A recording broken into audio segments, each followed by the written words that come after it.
acompañarnos, colaborador de este espacio. ¿Cómo estás, Aurelio? Muy bien, Juan. Encantado de estar aquí contigo y tu auditorio. Oye, yo ya sé que pasó una semana y un día, pero estamos conversando de esto en la pausa y sí me gustaría que compartieras también con quienes nos escuchan tu punto de vista del grito de independencia, el primero dado desde el balcón central de Palacio Nacional por una mujer, por la presidenta Claudia Sheinbaum, a través además de una serie de gestos que van más allá de lo protocolario y que son gestos muy simbólicos y los símbolos también escriben la historia, me parece, Aurelio. ¿Cómo lo viste? ¿Cómo lo viviste? Bueno, los símbolos son importantísimos. Claro. Muchas veces son más importantes que otras cosas. Como la famosa frase de don Jesús Reyes Heroles, la forma es fondo. ¿No?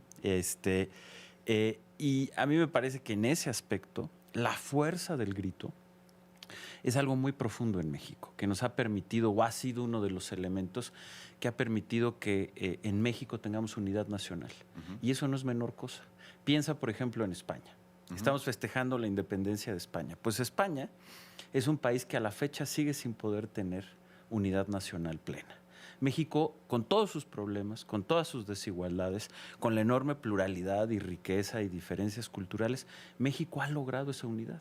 En México nadie se quiere separar, al contrario, los problemas de desigualdad son por falta de inclusión de muchas de nuestras poblaciones en la nación a la cual quieren ser plenamente incorporados.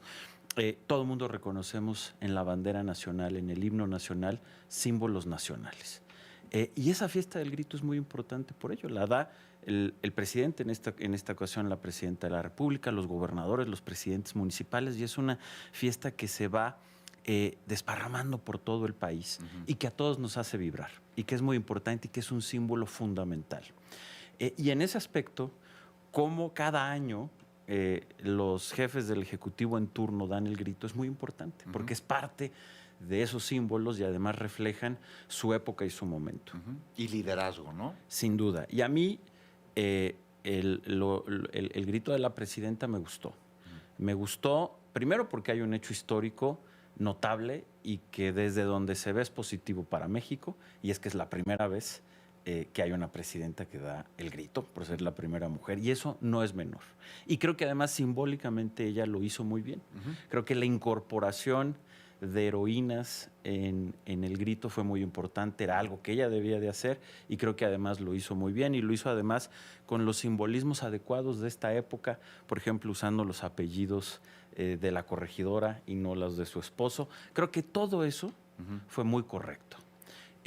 También algo que me gustó y que contrasta con los gritos del expresidente López Obrador, que en eso no me gustaron, los del presidente López Obrador pues no buscaban esa unidad nacional, o varios de ellos no lo buscaron. Al ser un evento eminentemente de unidad nacional, él siempre buscó partidizarlos y gritó viva la Cuarta Transformación, actos de plena unidad que buscaban seguir polarizando, que incluso llamaron a muertes, en lugar de decir viva, muera la corrupción, que bueno, en términos de que son cosas malas, pero leía a alguien y creo que con toda razón, escuchar a un zócalo en una fiesta nacional gritar muera no es necesariamente lo mejor. Creo que en ese aspecto los simbolismos que utilizó el expresidente López Obrador a mí no me gustaron, no iban con esta fiesta de unidad nacional, y ese es un gran contraste con la presidenta que retoma su liderazgo feminista, que está muy bien, pero retoma también la unidad nacional.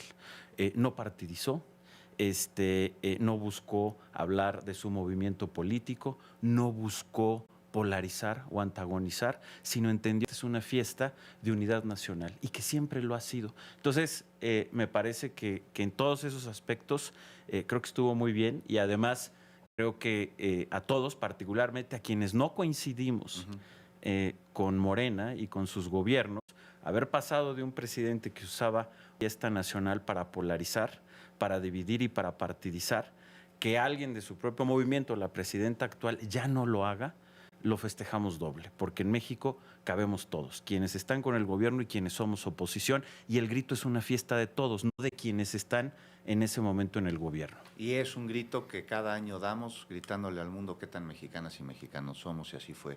Este año lleno el Zócalo, Aurelio, no cabía un alfiler. Yo estuve por ahí cerquita y nadie se podía incluso Lleno, mover, ¿eh? lleno como siempre está. Llenísimo, sí. Sí, son Es un varios. acto de unidad nacional, no importa quién esté gobernando. No, Es un trasciende, acto ¿no? del pueblo de México Es del que pueblo. llena el Zócalo y llena todas las plazas públicas del país. Y por cierto, felicidades, muy buena transmisión y te Gracias, felicito Aurelio. en tu estreno en Los Gritos, mi querido Juan. Gracias, muchas gracias, Aurelio. Nos quedan un par de minutitos, Aurelio, pero lo dijo la presidenta, se los dije. El Fondo Monetario Internacional corrigió la expectativa de crecimiento de nuestro país. Todos quisiéramos que fuera muchísimo más, pero también las condiciones internacionales pues están complicadas con las políticas arancelarias de Donald Trump. ¿Tú cómo ves este asunto desde tu muy particular punto de vista? Pues mira, que la verdad, aquí sí me parece lamentable que se Sí. festeje que el pronóstico se movió de 0.2 o no sé qué Ajá. a cercano a 1%. Es el crecimiento más raquítico que ha tenido el país en las últimas décadas. Pero decían, aunque sea 0.8%, está menos peor que 0.2% y la situación con las políticas de la economía más grande del mundo me parece que también influye. Sí, no, pero eso no se puede festejar. A ver, no se puede festejar. Un crecimiento tan raquítico como del 1% sería algo que en lugar de estarlo festejando habría que trabajar porque... ¿Y ves que la estén caí- trabajando? Mira, pues yo creo que de manera errónea. O sea, ¿Tú en crees? los temas de crecimiento económico, brutal. La disminución de la pobreza, todos estos datos. Espérame, la caída que hemos tenido en crecimiento económico es una caída sistemática desde que gobierna Morena, que tanto decían que el crecimiento en los gobiernos anteriores había sido insuficiente, y efectivamente lo era, pero el crecimiento en el gobierno del presidente Enrique Peña Nieto, por ejemplo, promedio fue de 2.5%, o sea, más del doble de lo que han crecido los gobiernos de Morena, y no es un año, ya vamos para 7 años con un crecimiento por debajo del 1%, y esto se debe a medidas como haber tumbado el aeropuerto y haber dejado endeble los elementos para la inversión, haber quitado la reforma energética que ha llevado prácticamente una quiebra a Pemex y una falta de inversión en un sector fundamental. Oye, pero no lo haber endeudaron deshecho en la los gobiernos reforma anteriores Pemex y están pagando esa deuda que les no, dejaron no, con no, todo no. intereses, Aurelio. Cuando más se ha incrementado la deuda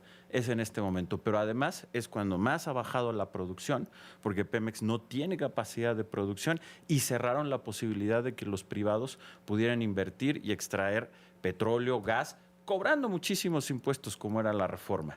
Destruyeron un sector productivo de una manera increíble. Entonces, estamos viendo ese problema. Y el Oye, problema de no la tener... disminución de la pobreza no se relaciona con este tema de tener políticas económicas distintas que prioricen programas que lleven a cabo que las personas puedan tener mayor acceso a Pero te voy a decir productos algo, el problema de esto es que no son contradictorias.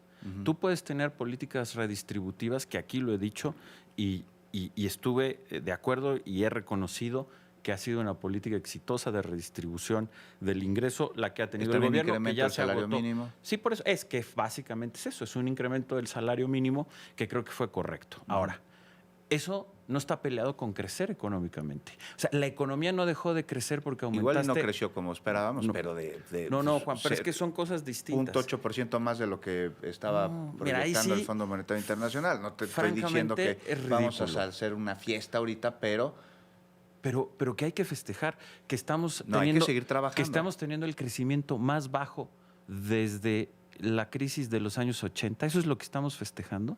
O sea, están teniendo un crecimiento... ¿es exclusivo de México o de la región?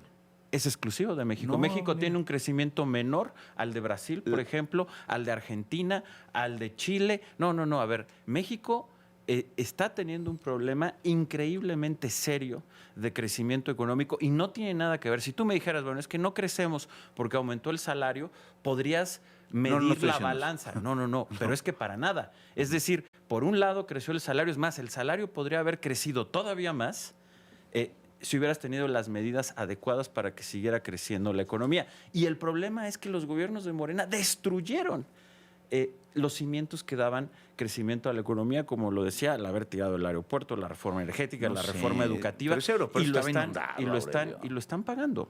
Ese aeropuerto No, estaba por Dios. inundado. No, ¿cuál inundado? Sí. No, se les inundó ahorita que lo quitaron, por Dios. No, No. de veras era el mejor lugar para Pero poner un por aeropuerto. supuesto, y era uno de los proyectos de infraestructura que mejor se han hecho en este país. Ese fue el capricho Ahí es donde ves el problema de un gobierno totalmente arbitrario. Fue el capricho de una persona, de un hombre, del mismo presidente del que hablábamos hace un momento, que partidizó el grito, desafortunadamente con esa misma mentalidad, de un plumazo borró una de las obras más importantes que tenía este país. Hubo una consulta ciudadana, no, por Dios, chafísima, chafísima, y que se ha demostrado lo chafa que fue esa consulta. Pero es congruente con la votación que tuvo Andrés Manuel, porque no fue sorpresa. No. Él dijo en campaña, vamos a hacer ese aeropuerto y vamos a hacer otro, y la gente votó por él. ¿No es mandato popular? Si tú ves las encuestas... ¿No es mandato o no mandato popular? Y eso no quiere... Mira, si tú ves las encuestas, la mayoría de la gente no estaba a favor de que echara abajo el aeropuerto, como tampoco estaba a favor de que hubiera echado abajo la reforma educativa. No, tú votas por distintos motivos. Lo avisó, Ahora, dicho esto, efectivamente ganó la elección democrática. Y luego la consulta. ¿Eso hace que sus decisiones sean correctas? Por supuesto que no, Juan, por Dios. O sea, si no, cualquier cosa que haga alguien de manera arbitraria, como lo hizo López Obrador, pues es un desastre. Simplemente porque votaron a favor tuyo, ya quiere decir que estuvo bien. Pero a ver, entonces bajo ese argumento, bajo ese argumento, todo lo que hizo Fox también, porque la gente votó por él. No, Fox? ¿Qué hizo? No hizo nada. Es un argumento muy... Gracias, Aurelio. No hizo nada, muy malo tu argumento ahora sí.